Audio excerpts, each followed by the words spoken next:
Thank you so much, everyone, for joining us today for this important report to the community. My name is Kathy Downey, and I support Congressman Carson with immigration casework. Every day at the congressional office here in the 7th District, we receive calls from immigrants and their loved ones as they're navigating a bureaucratic and a confusing immigration system. It's a system that Congressman Carson has called to reform since being elected to office. The immigration case calls have gotten steadily more frantic through the second Trump administration, beginning with questions about arbitrary bans, concerns about pause petitions. These calls are now increasingly from individuals concerned about immigration and customs enforcement. We know them as ICE and their activity. Friends and colleagues are being detained at immigration court hearings and routine traffic stops on the way to work and church. ICE is in our Lawrence neighborhood, harassing my loved ones. A woman called asking about her dad, not knowing where he was detained. The immigration enforcement machine built by the Trump administration is out in full force. As of July 11, 2026, a record 65,765 individuals were in ICE detention. Unlike Chicago and Minnesota, in Indiana, what we've seen so far is small targeted actions in homes, neighborhoods, airports, and more. And ICE is able to conduct this indiscriminate enforcement without regard to its impact on our communities because of funding approved by the Republican majority in Congress. They have largely abdicated their oversight authority as well, leaving detainees in poor conditions without access to medical and legal representation. And this is not an opinion. At least 52 people have died in ICE custody during the first 500 days of the second Trump administration, between January 2025, 20th, 2025, and June 4th, 2026. Two of these individuals died in ICE custody at Miami Correctional Facility. Congressman Carson is saying enough and holding the agency accountable at Miami and elsewhere. During today's report, we're going to hear from Congressman Carson about his oversight activities at Miami Correctional Facility. The program will continue with a guest who has had personal experience in ICE detention and is familiar with ICE conditions. We will hear from the ACLU of Indiana and their efforts for accountability at Miami Correctional. And we'll close the report with opportunities for engagement for individuals interested in helping folks impacted by ICE detention. I met Congressman Carson shortly after he was elected in office in 2008, while discussing immigration reform, specifically the DREAM Act. Since that day, I have found a champion for immigrants and refugees, much like he has been a champion for other vulnerable and underserved native-born Hoosiers. So it is my honor now to introduce to you my boss, Congressman Carson. Hello, hello, hello, hello. Thank you, Kathy. Thank you to the ACLU, the Indiana Organizing Project, and Miguel for taking part in today's report. We all love and appreciate Kathy as Madam Director and the work that she's done in her leadership, and ACLU for their partnering, and so many of our partners. We wanted to host this report today because you, the public, really deserve to know where your tax dollars are going. You deserve transparency, which is why we recently visited the Miami Correctional Facility back in April to get a firsthand look at what's happening. By the time I visited, two men in ICE custody had died at this facility in just a short period of time. And while I was there, Kathy and I were able to speak privately to two detainees who gave us a different story other than what I was hearing from officials. And one of those men told me he had asked for Tylenol. He asked for Tylenol when he was suffering from a fever, and he didn't receive it until 2 weeks later. Another man said he requested heartburn medication. It took several weeks to receive it. You know, those are simple, cheap, over-the-counter medications that simply are not being fulfilled. So, what happens when someone needs life-saving medications, as many people do? That's a tough position to be in. It's a tough position to be in for anyone, quite frankly. And so, as a result, we probed. We asked more questions, and the officials were very cordial there. For one man, according to an ACLU lawsuit, Miami Correctional failed to give him his epilepsy medication. Hours later, he suffered a severe seizure. He hit his head and was found lying in a pool of blood. A pool of blood. Shortly after that, while still recovering, he was pepper sprayed by correctional officers. And the list of offenses at this facility, unfortunately, are extensive. When I followed up with an official congressional inquiry to ICE following our visit, ICE did confirm that they failed to deliver medication almost 800 times. And this isn't an isolated incident. This is a very deadly pattern of neglect. So I'm calling for an end to ICE detention at Miami Correctional Facility. This facility was flawed from the start. We simply cannot ignore conditions for the general inmate population either. That's critically important to me. Miami Correctional already had a bad track record of mistreating inmates and failing to meet legal standards for individuals in their custody. ACLU's litigation documented many failures, so kudos to ACLU. So from the start, it's been clear that they simply were not prepared to fulfill their legal duty to the health and safety of those in custody, uh, either inmates or detainees, especially given the speed and really the scale of this administration's ICE enforcement. At the time of our visit in April, 70% of those in ICE custody nationwide do not have a criminal conviction. But in July, according to a new analysis, ICE made a record number of arrests, but 96% of immigrants arrested in July did not have a past violent conviction. I got to repeat that again. 96% of those arrested by ICE last month did not have a violent criminal conviction. You know, detaining our neighbors does not make our country safer, but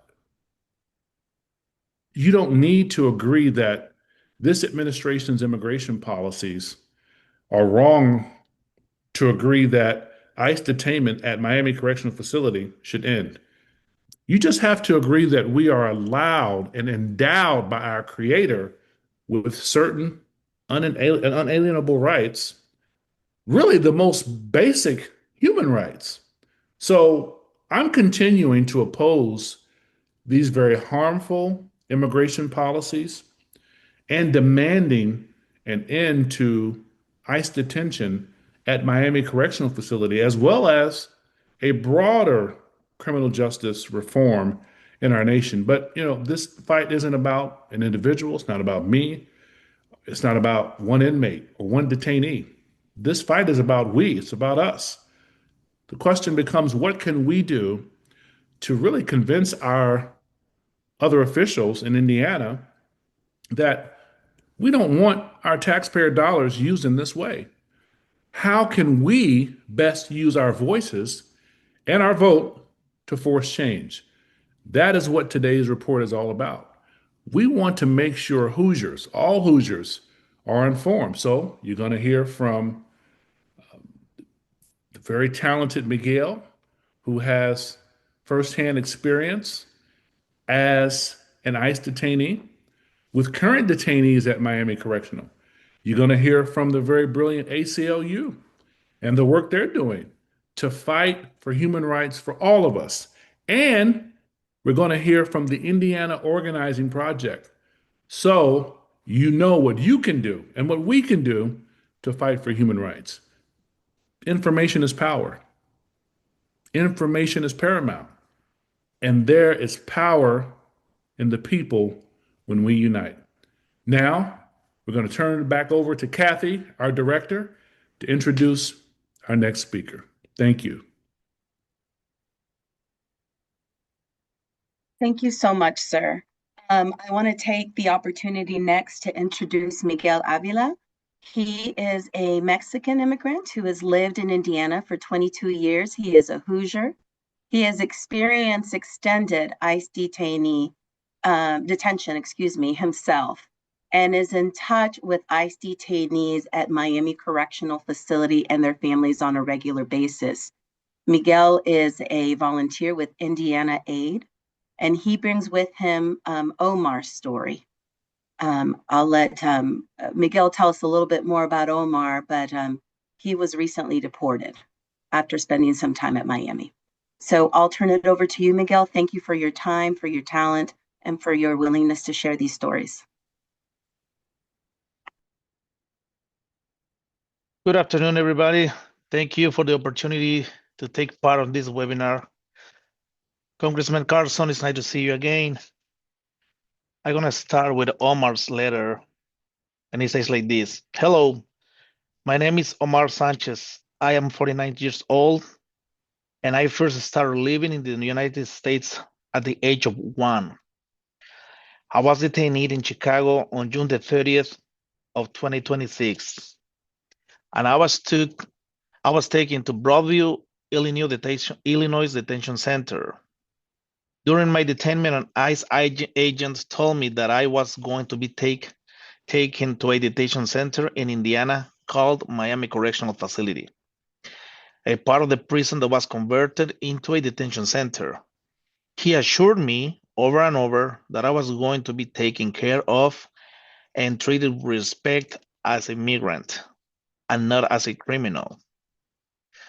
During my over a month and a half time at Miami Correctional Facility, I had issues getting my medications for kidney transplant I had back in 2004. I went 7 days without my immune suppressant drugs, tacrolimus, because doctors, medical administrations, pharmacy, and nurses constantly gave us the runaround or ignored our requests when we need our medications.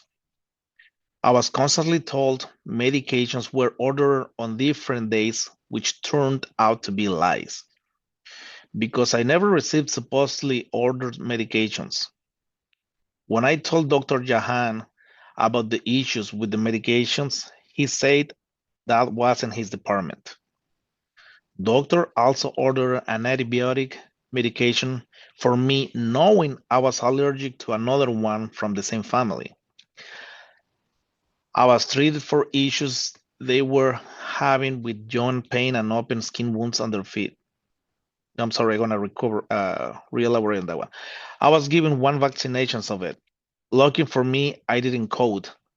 I witnessed diabetic not being treated for issues they were having with joint pains and open skin wounds on their feet, as well as not being given their metformin.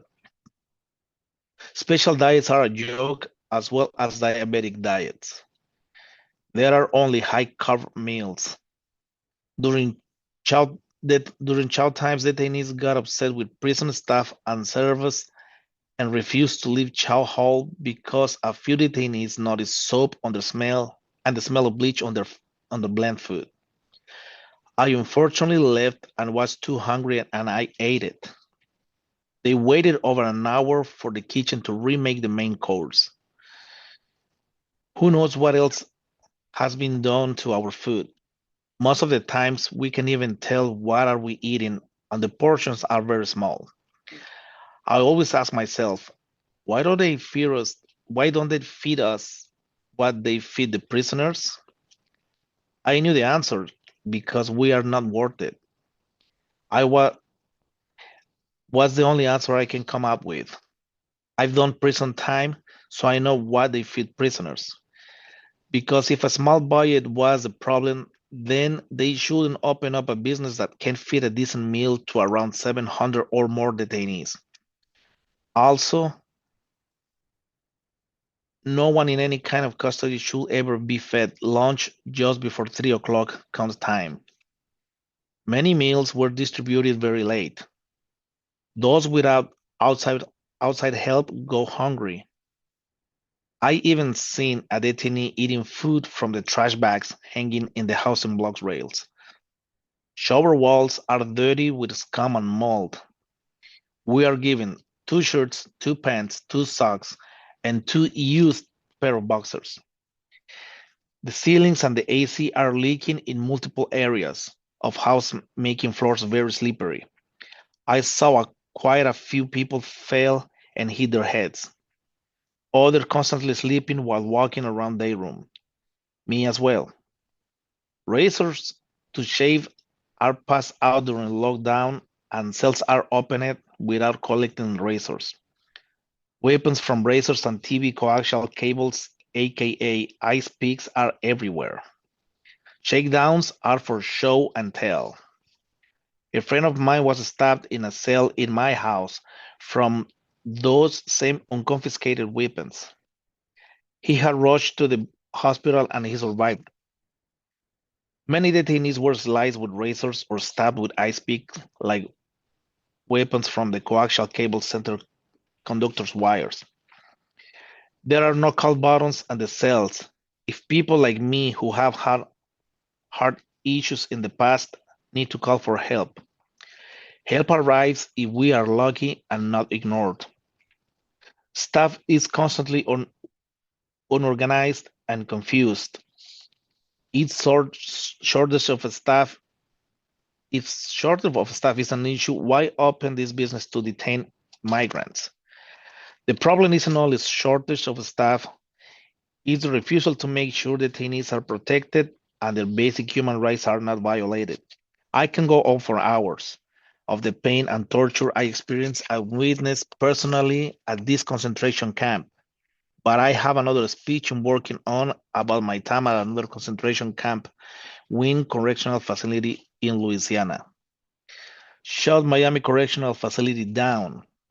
It only cares about your money from expensive phone, commissary, and tablet service.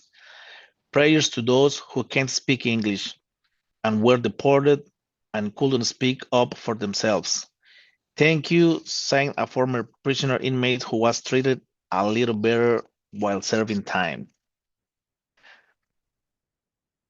Now, this is just one letter upon hundreds of cases that we see in there. Every time we visit the detention center, the contradictory issues are like when we speak to the staff, they always tell us what we want to hear. Oh, we're fully staffed. Yeah, they're receiving medical care. Oh, we're giving them medical care, but they're refusing to get the medical care. So me as a volunteer, when we visit Correctional Miami facility on a regular basis, I do corroborate what Omar just said on his letter. These complaints that we hear from detainees and their families are over and over again. Things like what we just mentioned. They are feeding us spoiled food. Food tastes like soap. It has a strong smell like pepper spray. They mistreat us in any way possible. They yell at us slurs that we have never heard of before. They wait until everybody's asleep, then randomly pepper sprayed into our cells just to test their gear and to report that they actually using it so they can send them more. There is a remarkable case of a detainee that he was praying on his knees, exercising his freedom of religion. Then a female CEO yells at him to get up, and if she sees him down again on his knees praying, she will pour boiling water on his back. Then steps on his food tray, kicks the tray to him, and asks him to eat it like an animal that he is because that's what he deserves. The stories are countless. We have plenty of testimonies. This is very sad because nobody else is given the opportunity for even for due process anymore. Everybody's just getting like shipped out in the way they're coming in.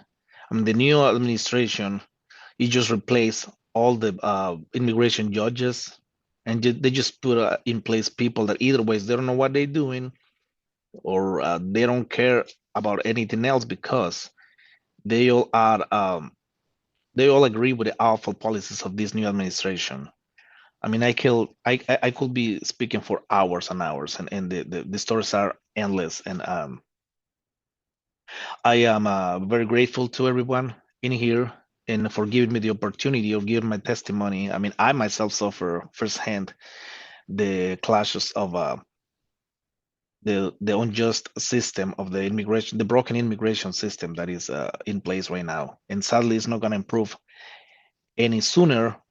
But we gotta do something. We gotta call everybody out and then just make everybody aware that we all together we can make a change. And that's it. This is it for my testimony right now. Thank you, Miguel, for your own testimony, but also for sharing what Omar shared. For our viewers today, Omar wanted to share this story in first person. He is currently detained in a country where I don't believe has been for a very long time. He grew up here in the United States, and he frankly had connectivity issues because he has no resources where he is now. His home is here. Thank you, Miguel, for sharing that story. It's difficult to hear, but it's important for all of us to bear witness to what is going on in our name. I next want to introduce Josh Bleach, who is a staff attorney with the ACLU of Indiana. Josh earned his BA in political science from Wabash College and his JD in 2019 from Indiana University School of Law.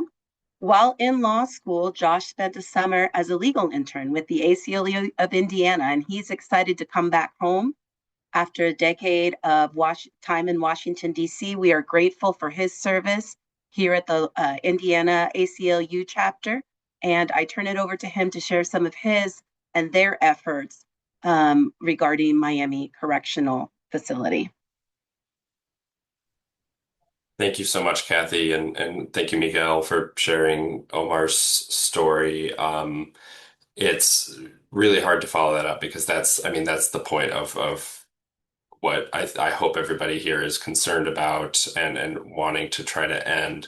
And certainly we at the ACLU of Indiana are concerned about what's happening at Miami Correctional Facility on all sides of the house. As we know, it's been a correctional facility within the Indiana Department of Correction for a long time. It's had issues for a very long time. The congressman alluded to this, but the ACLU this year settled with the Department of Corrections. I believe it was 31 individual cases for $2.1 million because of the damages that they caused to individuals who are living there, and they had been put into cells that were pitch black, that had dangling live wires, that there was sewage in the floor, and had been forced to live in those conditions for almost 24 hours a day for many, many days. And that's what was going on before they even made the decision to start detaining ICE detainees here. And I think one important thing to remember too is ICE detainees are not convicted of any crime. The point of immigration detention is supposed to be to make sure that the very few most dangerous individuals are kept in a secure spot, or people who are at risk of leaving. It is not about holding massive amounts of people in squalid, horrible conditions. And what it amounts to is that you have people who have not been convicted or of any kind of crime who are being put into situations that are unfit even for those who have been convicted of crimes. It's tantamount to punishment. It violates the Constitution in many respects. And we hear stories like Omar's. We used to hear stories like that. So the ACLU recently filed a lawsuit on behalf of Andronic Gregorian, who is now thankfully out of ICE custody, because he won a petition for habeas corpus. But while he was detained at Miami Correctional Facility, and he suffers from epilepsy. But this epilepsy has been managed by medication for quite a long time, and he rarely, if ever, has seizures. But because of the mismanagement, or because of the lack of staffing, he went days without doses. He missed doses in the morning very often, and one morning he suffered an extremely bad seizure, fell on the ground, uh, opened up a huge gash in his face. He had to be taken to the hospital, and in the post-seizure state, he was treated at the hospital, but then he returned. He's still dazed from this extremely severe seizure, and officers came by telling him it was time for him to move cells. He didn't really understand why. He didn't understand what was going on. Still very dazed, and officers shot pepper spray into his cell, gassed him with pepper spray, and without any kind of resistance or any reason for that kind of behavior. So we are trying to hold the Department of Corrections, who are responsible for the well-being and the care of these ICE detainees while they are in Miami Correctional Facility. We're trying to hold them accountable, and we're hoping that Mr. Gregorian's lawsuits against the medical care providers at Miami Correctional Facility and the correctional officers at Miami Correctional Facility is some small part in holding everybody accountable for the unacceptable conditions there. And I just want to thank the congressman, his staff members for having us here. I hope everybody here can keep following our work. And yeah, thank you so much for the opportunity to share an update on our particular side of this issue. We are very grateful for the leadership and the engagement of the ACLU National and here in our home state. Thank you for sharing with us today, Joshua, and the work that you're doing on both sides there at Miami. So we've heard this personal testimony, heard a little bit about the efforts in court and from the congressional oversight to provide some accountability to what we see happening. And now I know many of you, because I answer the phone calls every day, are looking for a way to engage as well, to hold witness, to speak for those who are still in Miami, for those immigrants who are scared for what their life looks like here in their home state when ICE is out with this massive directive to detain and deport as many individuals, as many of our neighbors as possible, without regard to their background or to their safety. What do? I am really pleased to introduce Rhonda Baker, Indiana Organizing Project. Rhonda is a lifelong Hoosier. She is a leader in her church, Northview Church of the Brethren here in Indianapolis. She is also a leader within the statewide Church of the Brethren and the Indiana Organizing Project. Rhonda is a co-organizer for this week's Weekend of Public Witness to end detention, ICE detention at Miami Correctional. Wanted to open up the space for Rhonda Indiana Organizing Project to share a little bit about their work, because it's one avenue for folks who want to engage. Rhonda often incorporates her own singing and musical talent into her advocacy as a reminder that when we do this work, we can do it in community, and we can do it, I won't say with joy, but we can do it in ways that really capture everyone's heart, as the arts can do. So I share with Rhonda, or I open up the space for Rhonda to share some of the ways that they are holding witness this weekend and how you can join. Thank you so much, Kathy. Thank you for having me. And just to point out what Kathy was referring to, that having joy is a form of resistance and expressing joy, because right now we are being told to not be joyful. And it isn't a joyful thing that people are being held at Miami Correctional Facility, but we need to have the joy, because when they are released, we want them to feel that joy, and we want to bring that joy to them. So that is part of it. So I want to just give you a little bit of a background of Indiana Organizing Project. Basically, it started just in February, so it hasn't been very long. It started with a teach-in at Northview Church of the Brethren. We expected about 50 people, and 200 people showed up for a potluck and to gain information about how they could get involved and what was going on in their state. And then after that, we announced at that teach-in that we were going to be holding a rally on February 22nd. So just, 3 weeks later. And this was held at Common Ground Church. And we started off with a vigil inside the church. And again, we expected maybe 200 people. We had 500 people show up to this. We started at the church, and then we went out in front of the governor's mansion. And we held signs, and we stood in the cold to say we wanted to end ICE detention at Miami Correctional Facility, because that is the goal of Indiana Organizing.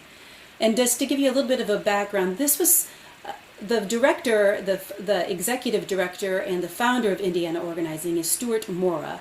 He was working in immigration law and could see what was going on behind the scenes and said, I have to do something about this. He had a background in organizing and decided he needed to be out there and letting people know. And so that is one reason, that's why he started Indiana Organizing. So from that February 22nd, from that vigil, then we went and we wanted people to let people know what was going on. And we asked people if they would send emails to Lloyd Arnold to let him know to end ICE detention at Miami Correctional Facility. That is the Department of Corrections Commissioner, Lloyd Arnold. And at that time, 2,500 emails were sent. And this is because we have cards that we handed out at the vigils that we're talking about. And it gives you an opportunity, and I think that there's a link that's going to be put in the chat so that you can see how you are able to do that, because we're still asking people to do that. And then April 9th, we held a vigil outside of Miami Correctional Facility, and that is where Congressman Carson was there and was able to tour the facility, and we held a vigil there in support and in prayer for the people that are being detained. And then on May 16th, we had a statewide day of action where we had 29 unique actions held across the state of Indiana.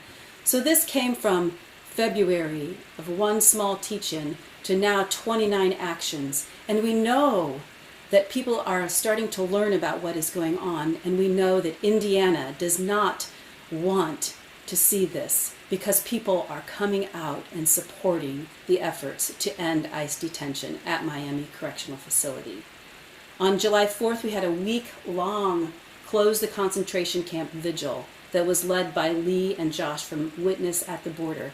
Now we're starting to get more national coverage of this. And July 31st, we had buses that came from all over the United States, headed to Chicago for a march at Marquette Square for the 60th anniversary of Dr. Martin Luther King's march. But they stopped at Miami Correctional Facility, and they were there for up to 4 hours and held a vigil because of the people at Miami Correctional Facility.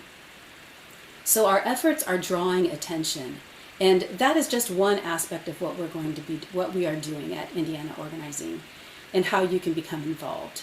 So one of those, what I was just speaking about, is our public campaigns. And so you can become involved in that by just getting on IndianaOrganizingProject.com, and you can get involved and let us know that you'd like to be part of those, organizing the campaigns and advertising for those campaigns. Another way that you can get involved is mutual aid. So we heard from Miguel about Indiana Aid. And that is one of the organizations that we partnered with. Indiana Aid has been involved for a long time in walking with immigrants who have been detained, with their families, and helping them so that they are able to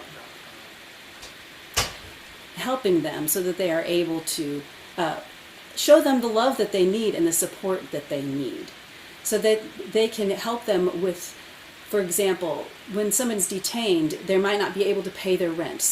So if you're part of this mutual aid, You can help them pay their rent.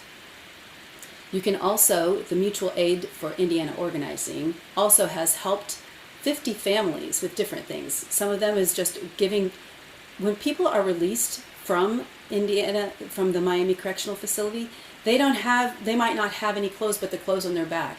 So if someone is released and needs clothes, this is something that is sent out and said, we need clothes, or we need diapers because there's a family in need. The person who's being detained is the breadwinner for the family. So we're able to come and surround the family with love and help them in whatever ways they need. If you'd like to be involved in that, it's the Mutual Aid part of Indiana Organizing Project.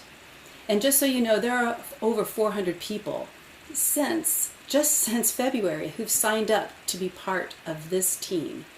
And so don't feel like you have to respond to every issue.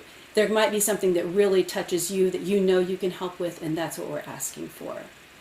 The third team that we have at Indiana Organizing Project is the pro bono legal team. We're looking for people who are lawyers, or who are retired lawyers, or who have paralegal capabilities. And you do not need to know about immigration law. We have someone who is helping with organizing everything. We just need people there to help with legal assistance. As Josh referred to earlier, there are many habeas petitions that need to be taken to court, but they're so overloaded with people who are trying to petition for these that there are not enough lawyers. And it's also costs between $4,000 and $7,000 to do this. So if we can get people who are willing to put their time in to help with this, we're able to get more of these people released from Miami Correctional Facility. So those are two teams. And then the third team is the one I started with, which is the public campaign team. And the latest, what we are doing is this weekend. It's called the Weekend of Public Witness. We have over 60 different places across the state of Indiana who are holding many different things. Some of them are prayer vigils. Some of them are sign holding, where we're starting off. There's a group that's starting off at Miami Correctional on Saturday, and they have very large signs, and they're starting there with a vigil, and then they're moving up Highway 31 and going to a different city there, and then they're moving to different locations all the way up to North Manchester. There are vigils being held in Bloomington. There's a candlelight vigil on Friday night being held in Bloomington. There's one in Evansville. There are several in Indianapolis, including a candlelight vigil in Irvington, a singing resistance vigil that's happening. And many of the churches in the area are also holding vigils, sometimes at the end of their service or during their service, or they're holding teach-ins. There are also different things happening, like yoga that's happening to just draw attention to what is happening at Miami Correctional Facility, to let people know what's happening there, and to think about what's happening in our bodies and the fact that we need to be able to be strong for the people who are there at Miami Correctional Facility. There are things happening in Evansville, in Bloomington, in South Bend, and in Fishers, and in Carmel. So there's a link there that will let you know all of the different vigils and what time, what day, and the type of vigil that is happening. And we hope that you will be able to join us this weekend. And we also hope that you can join us at Indiana Organizing Project and become involved in either the campaigns or mutual aid or pro bono legal team. We'd love to have you. Thank you. Thank you, Rhonda and Indiana Organizing Project, for the work that you're doing. We know that there are many folks who are engaging in this witness activity that are supporting immigrants and refugees who are navigating these unsure times.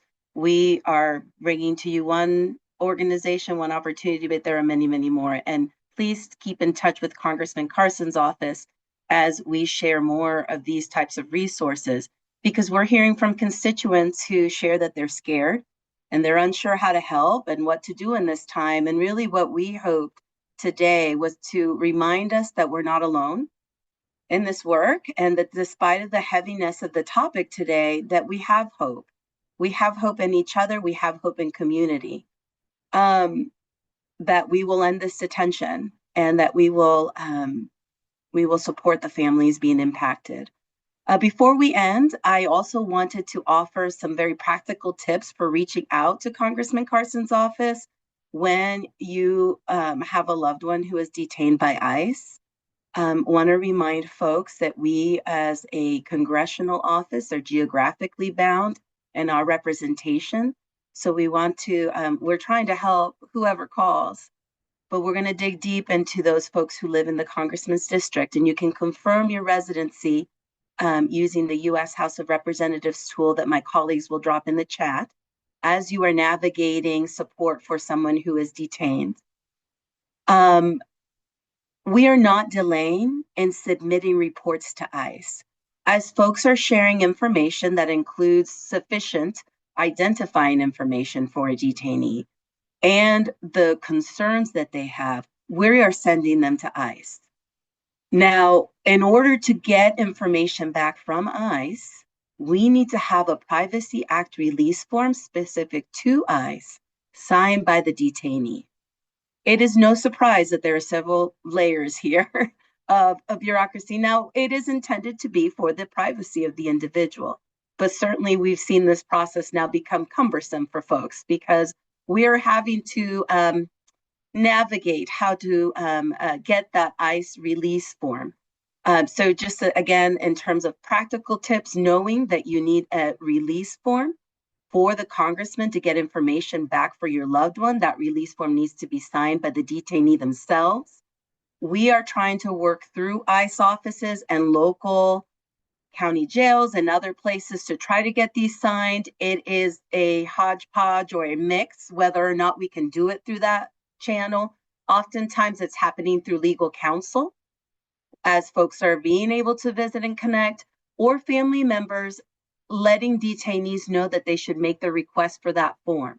ICE reports to us, and we know that it is not a perfect system because we hear the reports back from detainees, that this release form is available in the law library and upon request. So we urge your family members who are detained, I know, I see you, Miguel, make the ask, and we will also push. But that release form is important. And I just wanted to note that for folks because oftentimes, folks are reaching out and they want us to help, but we can't get information back without that release form. And then finally, it's important to note that the congressional office can assist and is trying to assist with concerns while in detention. We're highlighting requests made through legal channels for release and other types of relief, but we cannot legally represent our constituents. And so we continue to strongly recommend legal counsel for all detained individuals.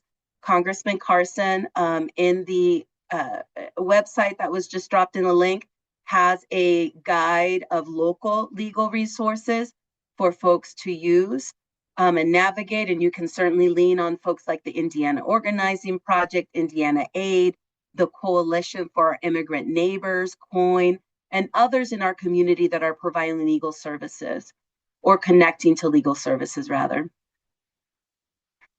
It is a heavy topic. We are honored to be able to stand alongside you in this work, in this public witness, in trying to assist individuals. And we close this call today with a reminder that we're all in this together. We hope that it was a time to learn about how you can connect with some of the organizations that are bearing witness and actively supporting detained individuals and their families. This was not an exhaustive list. Please continue to check on the Congressman's website for others, connect with the folks who are here on the call, and rest assured that Congressman Carson is going to continue in his congressional oversight to bring attention to ICE detention overall and to Miami Correctional Facility specifically. So thank you for your interest. Thank you for your witness. Thank you for your work. And we look forward to working together in this space. Thank you. That concludes our report today.